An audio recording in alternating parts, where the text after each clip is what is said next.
Okay, so let's just jump in to stay a little bit on schedule. So I'll just start by not sitting energy and introducing myself. So I am Kris, and I work at Gitcoin, so in the Web3 space. So the idea is to bring some people together here who are not working in this crazy blockchain space. So just to have an idea, like how who here would say like I work in the Web3 space. Almost, well, a majority, I would say, but not everyone. Okay, good. So and yeah, so Gitcoin is a decentralized donation platform that promotes open source and the support of everything that is public goods. And so I work there, and I'm responsible for operations, and a big chunk of my job is what we call community experience, and it's just making sure that people who are coming together and who are very often working remote actually just get along and can find the information that they need to find in their organization. And that's not always an easy task, because yeah, we're just all people behind their computers and getting frustrated with a lot of things that are not working or not going quickly enough because it's decentralized technology. And like, even if it weren't, like, working long distance is not always an easy thing. So that is just a bit of an introduction about me and what I do, and also giving the context why this is important to me, this topic. I see it in general that communication is one of the biggest thing that is always going wrong. Like, people are filled with good intentions. Like, I rarely meet people who are not filled with good intentions. But we just have our assumptions of other people, and we pile those up. Oh, that person did this, and now they did that, and like the distance between the people becomes bigger and bigger. So like I thrive on the energy that I get from just like seeing, oh, those two people are talking to each other. That's really funny, because they're like there in my quadrant and they like kind of like really connected, because we can all connect. And so Regens Unite is a beautiful event to do this, actually.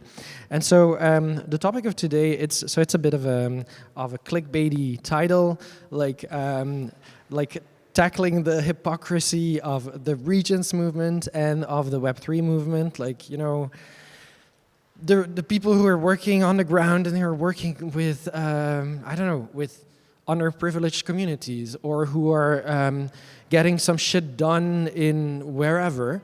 Well, they're naive, and they're thinking that by just like doing these little things, and they're going to change the world, they're going to make an impact. It's just ridiculous. It's not like you're going to fail.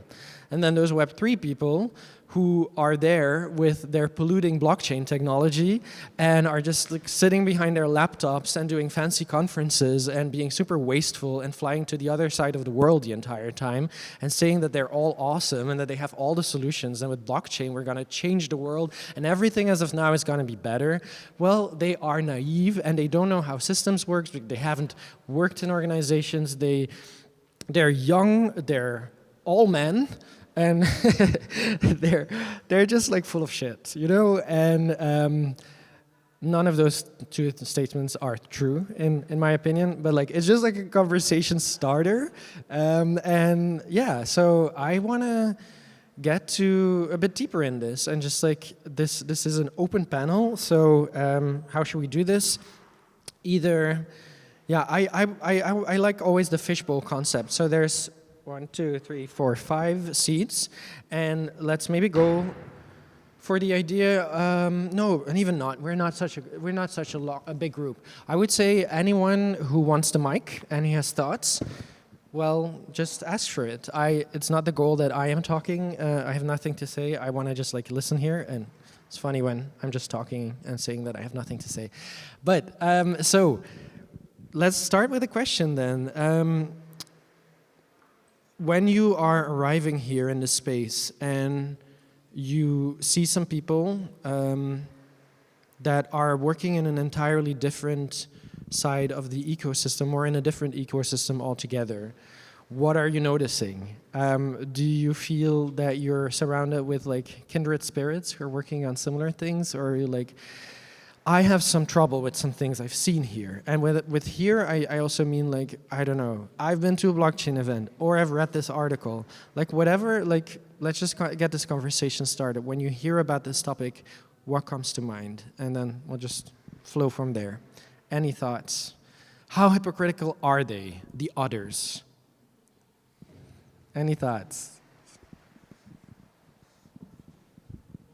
Yeah, I have, can you hear me fine? Yeah, if you hold it close enough. Closer? Yeah, okay.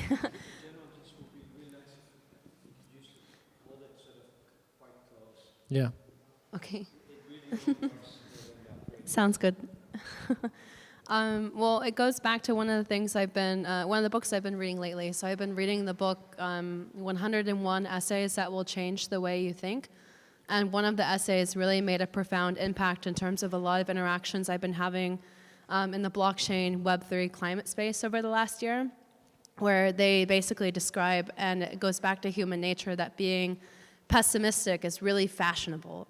You know, like pessimistic, like when you're critical of something, people think that they're perceived as smarter or serious, and that comes at the cost of the optimism. Like the optimists are always perceived as naive in this case. So you can talk about the really positive future that you want to see and that everyone's building towards collectively in this Regen movement. But I've seen a lot of criticism, especially in terms of my project is real, my project is actually going to work, their project is like repeating past cycles that didn't work before. So I see a lot of criticism, and for me that's super interesting working in the refi space, because this space boasts unprecedented sense of collaboration.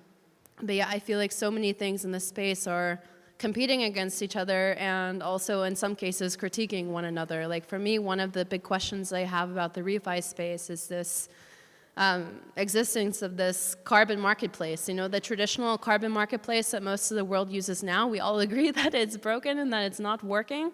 But at the same time, we're building new Web3 blockchain-enabled carbon marketplaces, but in silos. There are many different organizations working towards the same thing, and on one hand, that really accentuates the double accounting issues and like a whole other slew of issues that exist when we're not all working in unison. So when we're claiming to work together, it's coming to walking the walk and not just talking the talk, and that's kind of the sense that I'm having the past few months in this space. So do you feel there's silos and they're like criticizing the other projects as well then, or like do you feel these projects connect with each other, for example, in the carbon credits, or like they're all just in their own little bubble? I don't know. I think that speaks to the one of the reasons why I wanted to come is like the hypocrisy of it all, and that's what I mentioned. Like everyone's talking about being collaborative and like fuck capitalism and stuff like that is very common in this space. But when you think about it, everyone is very self-motivated. Like their marketplace has to be the first to work, has to be the most popular, particularly in the Web3 and blockchain space because it's so new. So I really just don't get this sense of collaboration that everyone is speaking about, with the disclaimer that I don't work for any of these platforms. So I don't know about the internal communications or communications between organizations, but it's something I'm observing as an outsider. Yeah, you have something to... I know we were speaking about this at lunch as well, and since then I've had time to think about what you said, and I agree to a large extent. Lots of people are doing very similar things, but I don't necessarily think it's like a bad thing. I think it's more... there's a word for it, like... Best to hold the mic because we're recording. Yeah. Of co-opetition, which is like between competition and collaboration. And if you look at how industries normally function, if you don't have anyone else doing something similar to you, then you might not be the best you can be. Some of these projects might fail. I mean, I hope they all succeed. But some of them might fail, but I think the failures of some will enable the learnings of the other ones. And I think that's important. And that competition, in a sense, is what will hopefully drive us to better products in the end. Yeah, I think in any case, yeah, it's good to have. It's also kind of one one of the tenets of like everything that has to do with what is at the core of Web3, that like things are open source and you can just like fork them and you have different versions, and in the end like some stuff will survive or will then fuse again and will bring some solutions. But at the moment it's definitely the case that like a lot of projects have this idea of like, I have the solution, my thing is the best, and I'm competing with you, which is kind of or legacy economic system, where it's like, yeah, you have to like be at the top and like win from the others, and that's definitely for me, it's part of the hypocrisy. It's like just I love these events that we have with Web3. I'm totally in the Web3 space, but I love them because for me it's always going up to people, and when they want to talk about their projects or something, I'm like, no, but like, how are you doing? And like what's, I actually want to hear what is not working and what you're stressing out about. And then you get to the really interesting conversations, because then it's like, then people start to get honest, and it's like, we're really struggling with this, and we have like this one piece that is working, but like our communication is bad, or this is bad. And like having these moments of like really honestly connecting with each other does a lot. But like this, yeah, you know, I come from the hardcore corporate world, and I used to work at Microsoft, and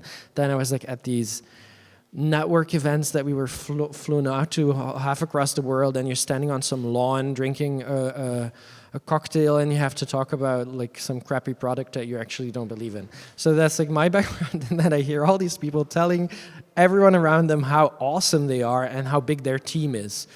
I was like, no. So, and I do not have the feeling that in the Web3 space this is happening. Like, whenever you do like, boop, you just ask one question, it's like, and it all crumbles apart. And people do tell you like, there's a lot of things that we don't know. It's like, awesome. If we talk together, then we figure it out together. And yeah, so talking about like hypocrisy in the Web3 world, like if you're in what you would call them more like the Regen world, where you're like working on the ground and you hear about the tech bros, like I have never met a tech bro. Like they exist. They probably go to Bitcoin Miami conferences and they're showing off their Lambos. But like people who are working in the space, a lot of those people are here and are in Berlin. Those are the people who are activists and who really want to make the world a better place and believe that we can use the systems that exist against itself and like build better system and use tokens, use economics to build something better. And if you're still looking around like that guy looks like super annoying, I'm sure he's a tech bro, well, maybe talk to him or her, and then you'll find out they're not. So that's just like my thought. But yeah, I'm just like rambling in between, but other questions or thoughts that come up in this conversation, feel free. Yes, there's one from Grace. By the way, for people who want to sit, there's more things. Huh? Yeah, I already mentioned, like, yeah, people are welcome. If they want to sit here next to me or whatever, you're welcome. I'm just like... I always want to sit next to Kris. What? I love sitting next to Kris. Sitting next to Kris is like the highlight of my year. Yes, please, thank you. I haven't done that for about, I don't know, when was the last time? It was in Brussels. I went to your town. Yes. It's really easy to forget when you talk to Kris that actually this isn't his native language, it's his third language. It's incredible. Yeah, well, thank you. I wish I could speak 3 languages that well. I'm only up to 2. Stop it, don't stop. Okay, go ahead. Yes. I'm a recovering tech bro. Grace is a recovering tech bro, it's true, yes. I've been in technology for 35 years. I've written more than 100 white papers in the Web3 industry. Yeah, you have to... Sorry. So I, like I said, I'm a recovering tech bro. I've been in tech for 35 years, and I've written more than 100 white papers for Web3 projects, and so I know what you're talking about in terms of hypocrisy, in terms of all doing the same thing. And I would say it's not limited to Web3, it's also in the nonprofit and the regen world and all that as well. And there are a couple of factors. One is that having new ideas isn't that easy. And breaking out of our mindset isn't easy. And one of the things that really anchors our mindset is survival, and it's very hard to see it because we have a mechanism in our minds that if something threatens our food supply, then we don't see it. So that's why people can go to war or kill an animal or do all kinds of things. I think that there's a brain mechanism that numbs you to certain types of things.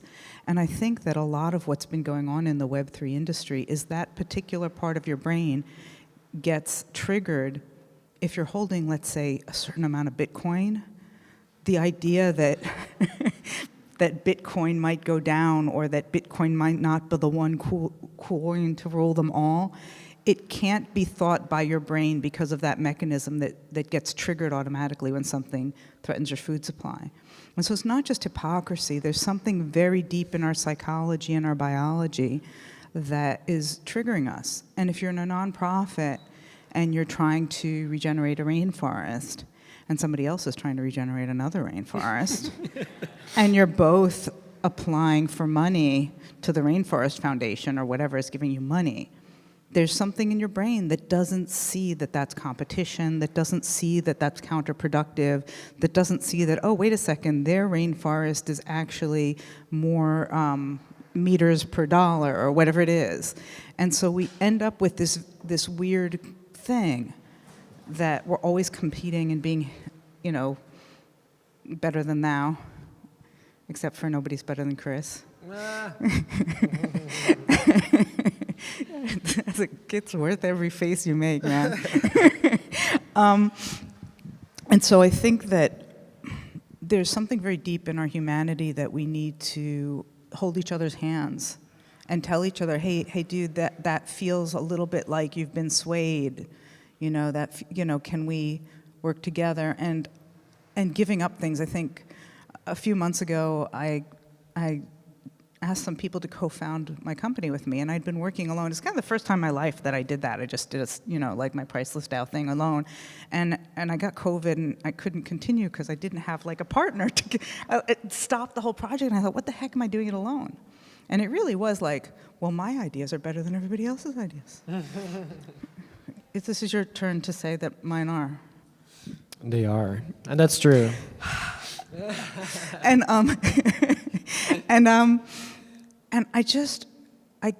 I had to compromise on some things and be like, here's the overlap between us. Here are the places where we differ. Here are the places where we can collaborate. Here are the places where we need to, work some things through. And I really had to put aside that thing to have co-founders. And I think we all need that. We all need to recognize that in ourselves and have those friends and co-founders and people who will tell us, well, sometimes Kris isn't the best. Not most of the time. No, you need that. It's really beautifully put. Like I deeply agree with that. And you have to compromise, and you have to find that the other person or the other group of people is not per se selling out or doing the wrong thing. Like there's always, the truth is in the gray areas, and we are in a system that is deeply fucked right now. Like people are frustrated, people are angry, things are bad. But the solution is not to say like, well, the others are even making it worse. You could also assume that the others are doing some things because they want to at least try to change something, and reach out and try to explain like what you could do differently together, and listen to each other.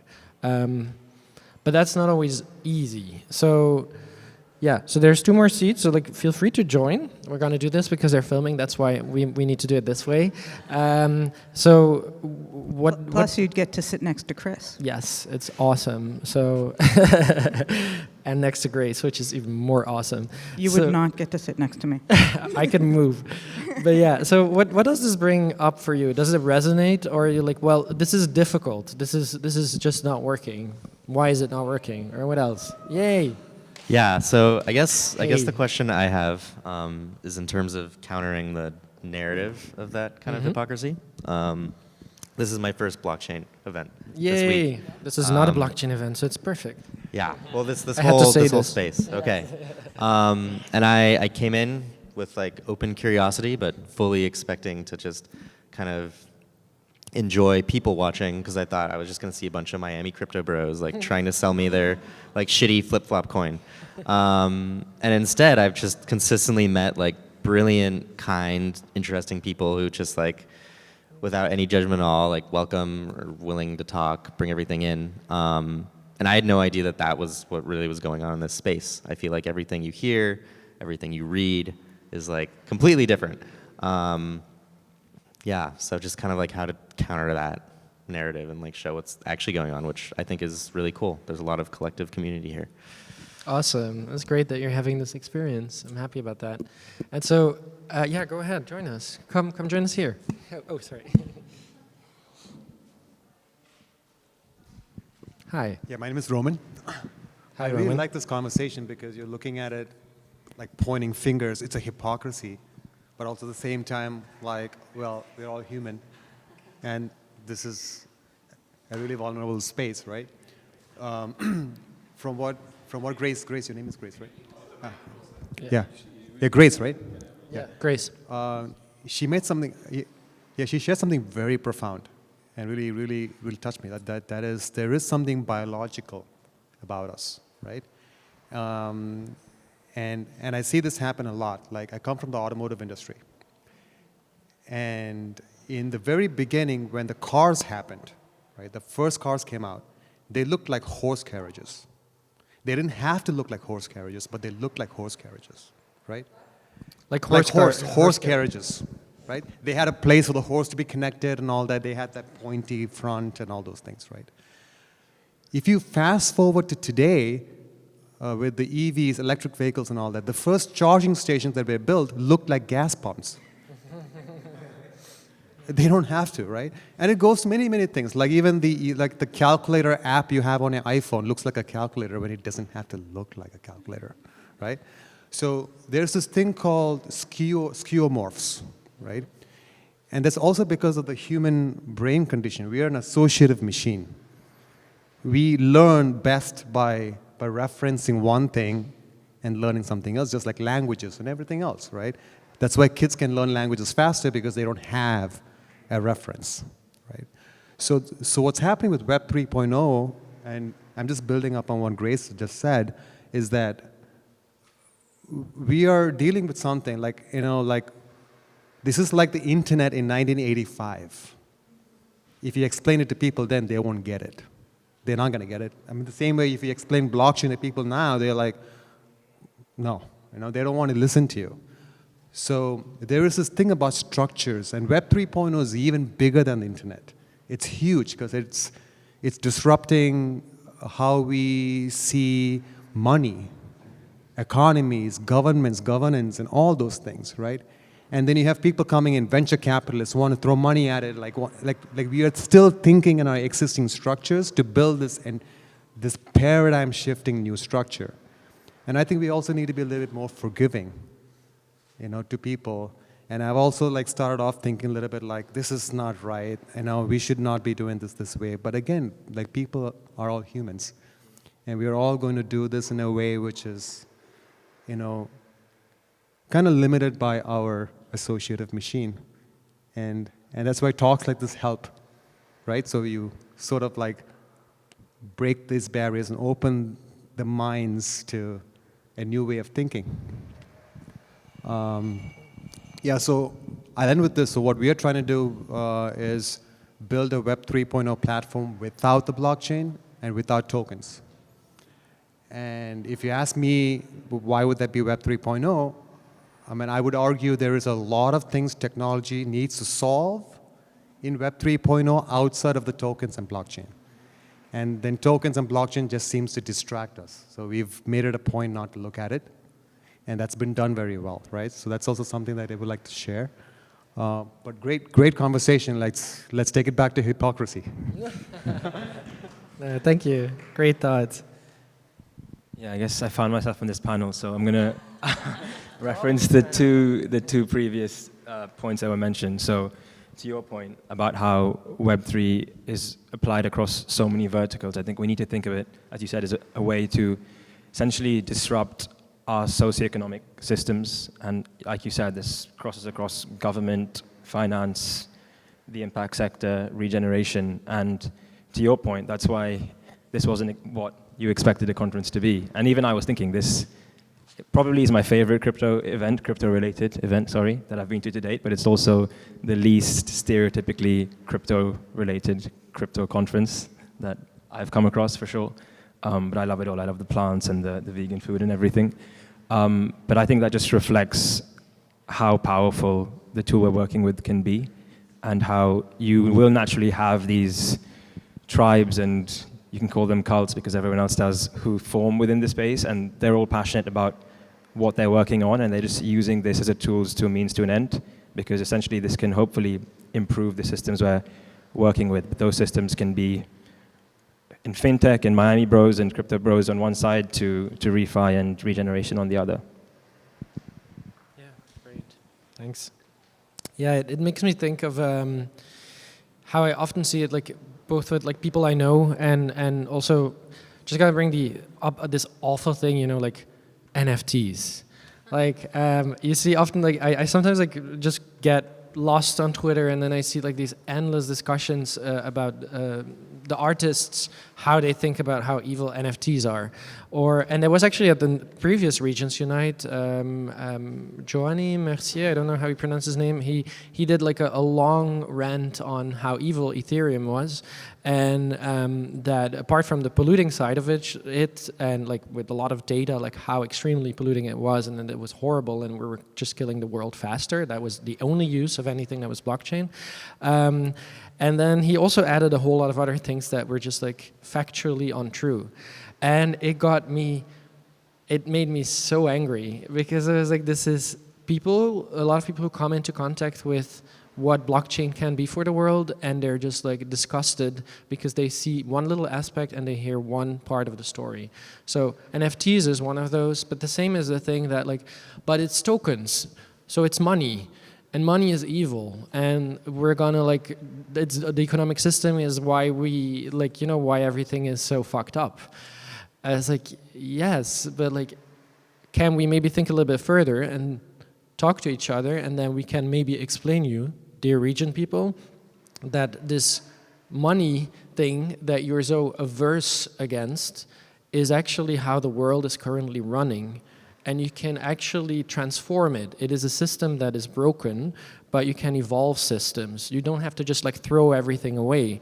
Because if you do that, then you start working for an organization where the people are activists and are not getting paid for the money that they're doing, and burn out and give up. And then they're like, okay, well, I guess I'll just go working in a Starbucks now because I have to feed myself. And then they feel that they failed in life. And also painting cliches here, but you know, like I see sometimes these stories of like, I set out to do this and that, and then I just gave up because we can never change the system. But that is a narrative that you should not fall for. And the many people that I know and work with know that it's important to think on the systemic level, and that's what we're doing. But what you see in the media is a lot of things. It's like crypto bros, getting rich quick. Oh, it crashed with so much, $5 billion was lost. It's awful, it's horrible, it's only hackers, it's only all evil. It's like, no, but like if you actually talk to us, that's just like the ripple effects on the side, and that's just like an old system dying, and there's always gonna be people that profit.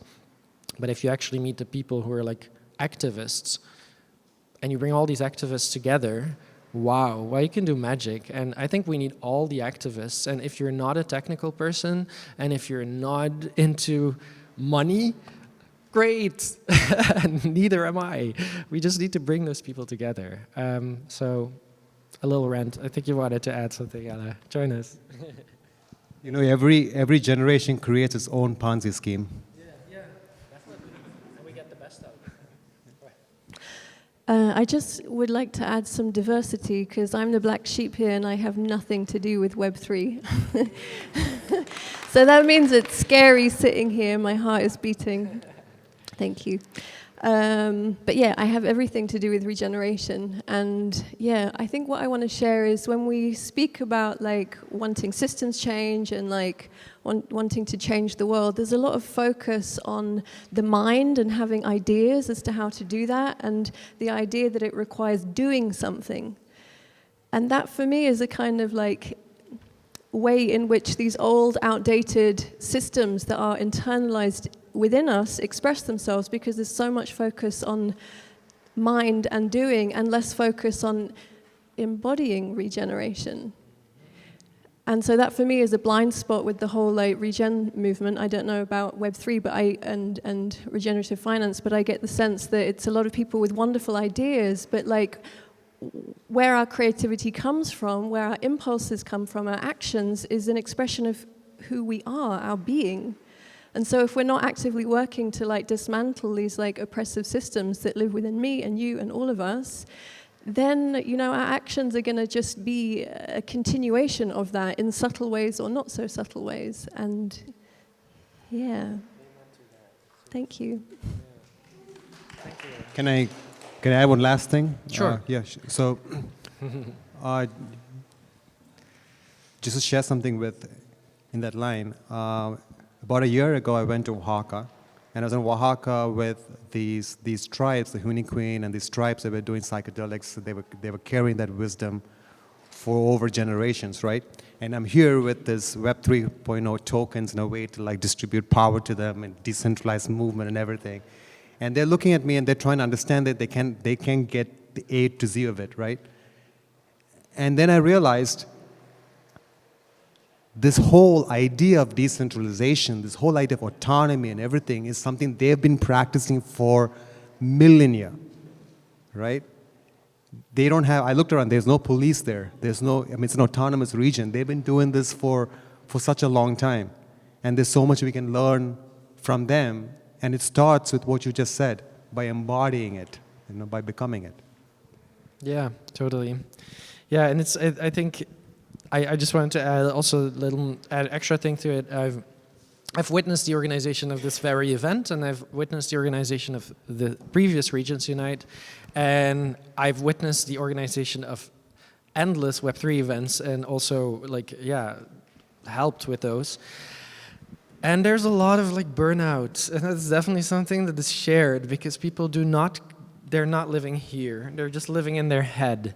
And they're like, we're gonna do this, and they're stressed out. And so there should be way more focus on this. So like a big amen to that. And I think there's still some sessions here today on this as well, on connecting with yourself.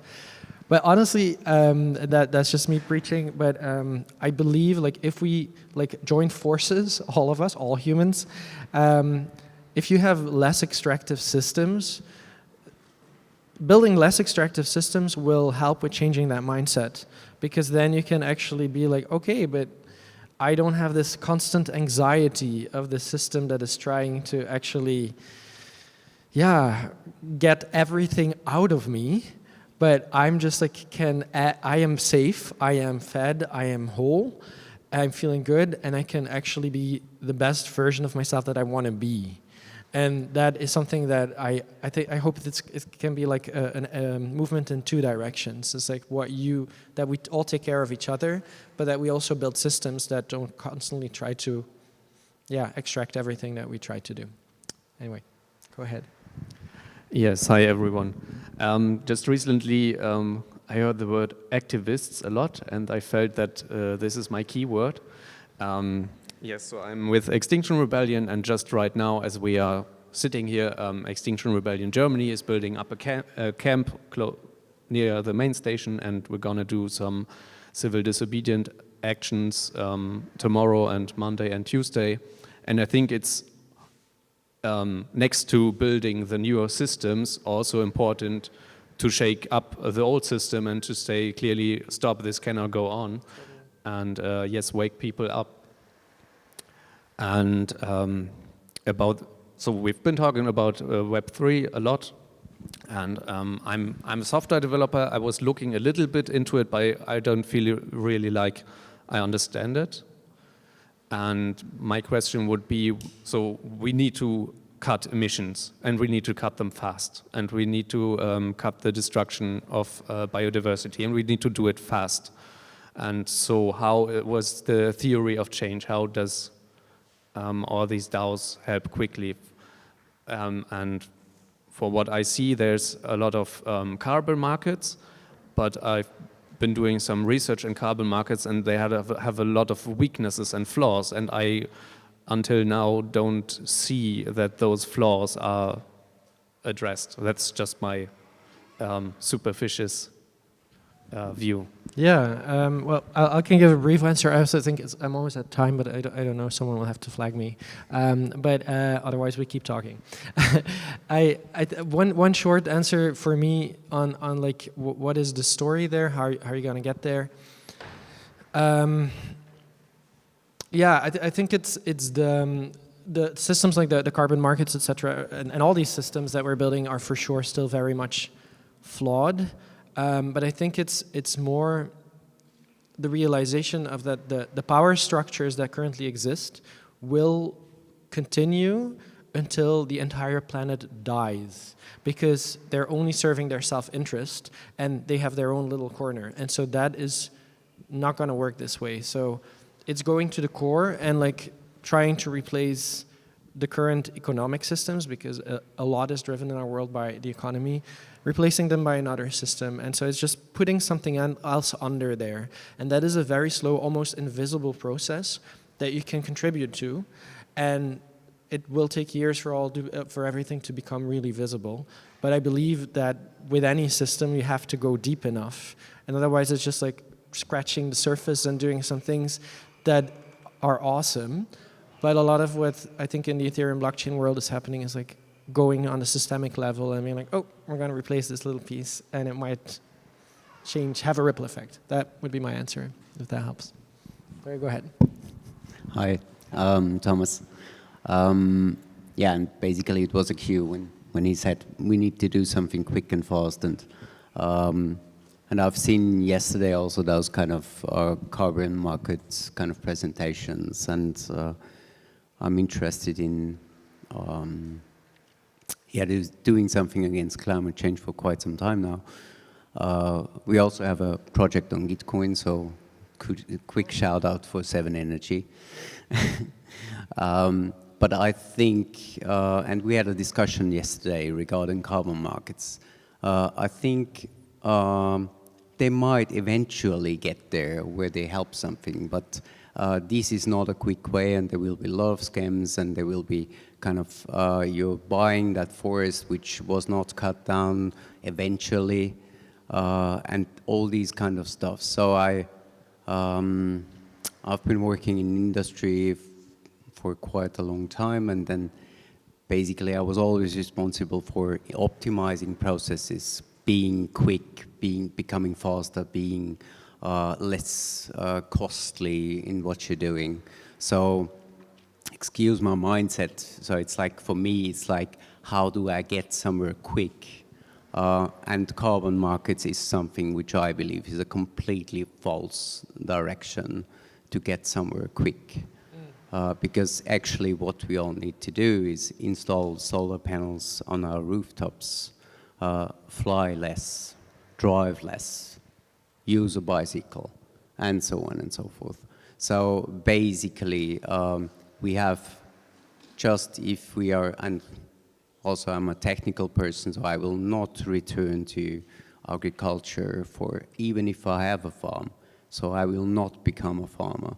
So I like what I do. So the ones which like to become a farmer, it's fine, and to do some regenerative agriculture, but at the end of the day, it's not just feeding yourself, it's feeding a lot of people out there which are not farmers. So I believe very much in actually that our human society is existing with that many people actually just because we are using a lot of energy and because we are consuming a lot of energy. And just if we are able to produce that kind of energy in a way, in a sustainable way, then we will be able to maintain 8 to 12 billion people on that planet. Otherwise, it's just like cut in half over time. And I'm pretty sure, as everybody knows, if you're reducing population on such a grand scale, it won't come very pleasantly. Let's put it this way.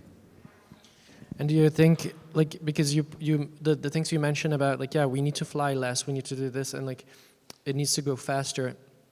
you're putting a lot of focus on the individual that has to change, but do you believe that can be enough? Well, usually I would say governments are, or let's say the politicians, the governments are a representation of the public mindset as a whole. So it's not necessary, well, yeah, it's, everybody can be in his bubble. So I would say politicians are influenced, but people get the government what they are voting for if they can vote, of course. So it's like, let's take our kind of noise situation where we're sitting here in Germany, we can talk whatever we want, or I'm from Austria, and you have a lot of kind of freedom in comparison to other countries.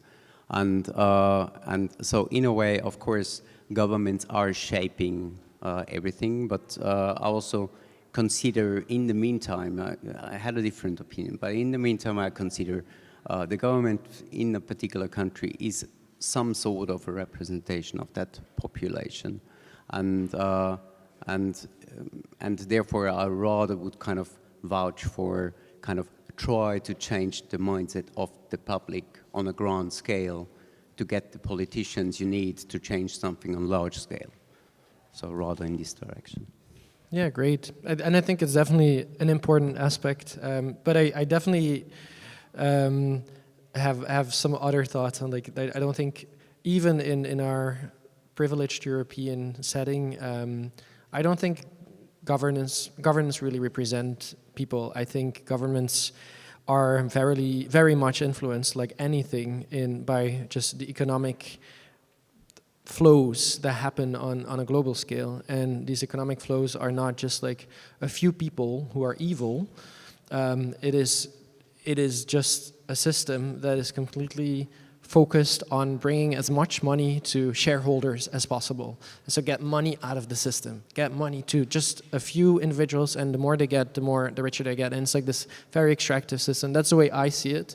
And then I'm thinking, like, you need to have an individual awareness of how you can make things better. And because if the mindset is not there, nothing's gonna change. But I think you need to combine it with, like, really realizing, hey, that system needs to change on a deep level, or otherwise there's going to be these few people, well, I'm only taking trains, I'm only doing that, but then there's this other big machine that is just ignoring this because it's a machine, it's not humans, and they're just going to keep extracting value and money and resources. And that's the thing that I think is kind of sometimes ignored also in the sense of the media, that it's like, oh yeah, but we need to do better. And it's a lot of, like, self-flagellation. It's like, we're all horrible human beings. It's like, no, we're part of a system that's bigger than just ourselves. But yeah, that's what comes up for me in that context. You want to go, or you? Sorry, I think it's you mentioned the power structures, and I think that's an important topic. Because we not just have the climate crisis, we also have the biodiversity crisis. And as far as I learned, regenerative organizing and methods and thinking is in many cases inspired or taken from indigenous people. And so my question would be, how are they involved in designing Web3? So is this a thing? Do they do that? And second question, I've been reading about regenerative business, regenerative leadership, designing regenerative cultures, and yeah, I wonder how these things apply, how these get merged into the refi and tech organizing. Because what I see is that there's a lot of talking about the technology and not much about the regions. Quick answer to that one from what I see is that it's not happening enough. That's why a gathering like this one is extremely important, where you can ask these questions, say, like, hey, I know these indigenous communities, and you're doing this, but it makes no sense. And, like, there are a few projects, and yeah, for example, Grassroot Economics is a project in Kenya that is awesome. There's quite some people from Collectivo here as well who are doing things in Curaçao. There is Yeah, these are two that come to mind, but there's for sure a lot more. But yeah, in general, like we're very much also in our own bubble, and we need to get together with the people on the ground, people who are actually talking to these communities. So yes, hell yes. Thank you for that keyword. Many paths lead to Rome, and I think many paths have to be taken. I find that super fascinating that there are so many different opinions here. Maybe I'm going to do a little, no, not a wrap up. I think it's perfect that you come on stage, and you also that you haven't been in the Web3 space. I'm not a techie myself. I've been very new to the Web3 space, and I've met great people. I was lucky. I met great communities that also are concerned with nature. And I think all these different communities, be they Web3, be they only on the ground and not in a digital way, I think that's what we need. I think we need many different people tackling the problems we have, all in their own way. You mentioned burnout before. Why does burnout happen? Because I don't belong. I don't feel like this is my place. I don't feel like these are my people. So what has also drawn me to Web3, like I'm not entirely digital, but what has drawn me is this dynamic, this feeling to I want to change something, be it in my mind and through my ideas, or also through the way I am, through the way I think. I find that very fascinating. At the same time, I've encountered many people with burnout because they're so driven by their intrinsic motivation that they simply burn out because they feel like maybe perhaps they're alone or they feel like they're pressured. And as a systemic tool that blockchain surely can be, or DLTs, I, for myself, have found the name Ambassador of Truth, and I think that's actually what it boils down to, namely that we got to be honest to ourselves, to us being the individual person we are, but also us as society and as communities. And to ask ourselves the question, what role can I actually play? What role do I play? And because of which reasons? Is it really intrinsic motivation to change? Or do I need attention? Do I need some form of appreciation I haven't gotten because of whatever? So I think this honesty could be also internalized within the Web3 community, because then maybe perhaps many people wouldn't burn out. But also elsewhere in other communities. And I think one big step forward is first this honesty, and then also this honesty to ourselves that tech is not the solution, that we got to collaborate on different levels and each tackle single problems, because we cannot, I cannot save the world by myself, and you neither, sorry. And I've heard you're brilliant, but yeah, well, we got to all work together. So yeah, start with asking yourself, what role can I play, and what kind of responsibility am I able and capable with the resources and capacities I have? What can I take over? Okay, that was a long monologue, sorry. Anyone? Beautiful. Well, I feel like this panel is a gift that keeps on giving, but I'll keep on giving. So I want to come back to the topic of hypocrisy. And from my perspective, I'm a medical doctor. I've worked in NGOs. I dabble in social science and academia as well. And I've seen what Grace was alluding to when you are working with a good heart and with a good intention, but your actions don't align with that. And taking sort of more of an academic perspective and from the social sciences, there's this discussion that seems to have gone on forever about structure and agency. And building on the point that you made about burnout, what we see in the space, I think, is that we start out agent to an extent, but the structures that we're working within don't allow us to get to where we intend to be, and we hit our heads against the wall again and again and again. And I'm seeing this in my sector, which is health. We're all trying to make the world a healthier place, but we're not getting there because we're using the tools of the current system, and we're all getting burnt out as a result. So I guess what I see, and this is my first conference or event of this type, but what I see in this space is the ability to embrace both. It doesn't have to be structure or agency. Structure being, advocating policy governments that, aren't getting us fast enough to where we need to be, or agency, which is individualizing responsibility. It can be both. It can be building structures that create agency and facilitate that, and that's where I see the potential of the Web3 community. But that has to happen at scale, and that's when I think all of our incentives can actually align, and we don't have that sort of threat response. So Thank you so much. Yeah, I think that's a beautiful one indeed as well. Like the incentives. It's we talked a lot about this yesterday as well. What are the incentives for collaboration? And this is very relevant in like wanting to have everyone collaborate here. So yeah, it's such a wide topic. I want to have this conversation for 2 hours, but we're probably going to have to wrap up soon. But you go ahead. Like, yeah. I just wanted to add something because you said you can have both, and basically it has to happen at scale. And I think the thing which actually enables scale is funding, and I think coming back to hypocrisy. We see the funding flowing into the ones which extract the most, which centralize the most, also in the Web3 space.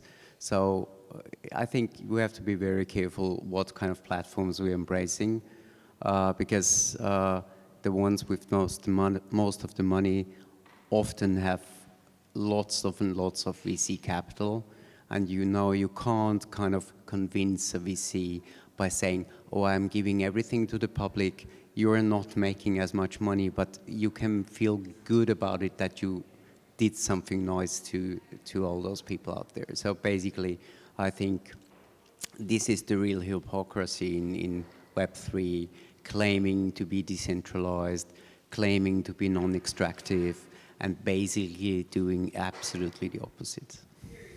It's a really good point, and I think there is indeed a whole lot of organizations who are falling for these old traps.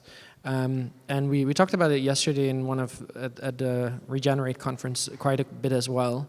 And like the question about like what do you do with VCs and all these things? Well, like really take your time if you work with VC money to find people who are really aligned and who think about the long term.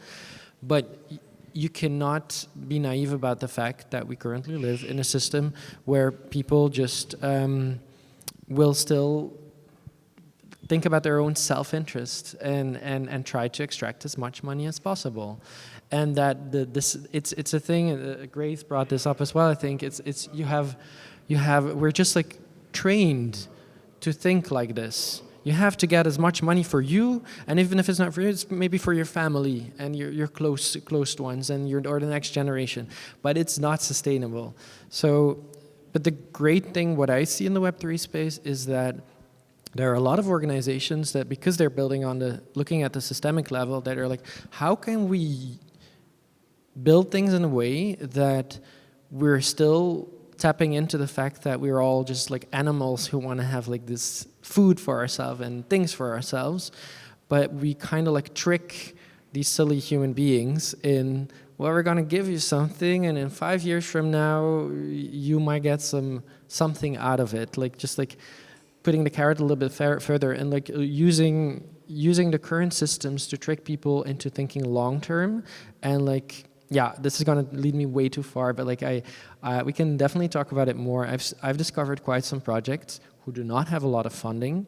Look into the Common Stack on Gitcoin, and they're looking into like how you can align incentives and how you can actually break this logic and change systems in that way by supporting communities in the long term.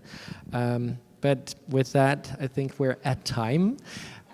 So I think personally that this was a beautiful conversation. So thank you everyone for your additions.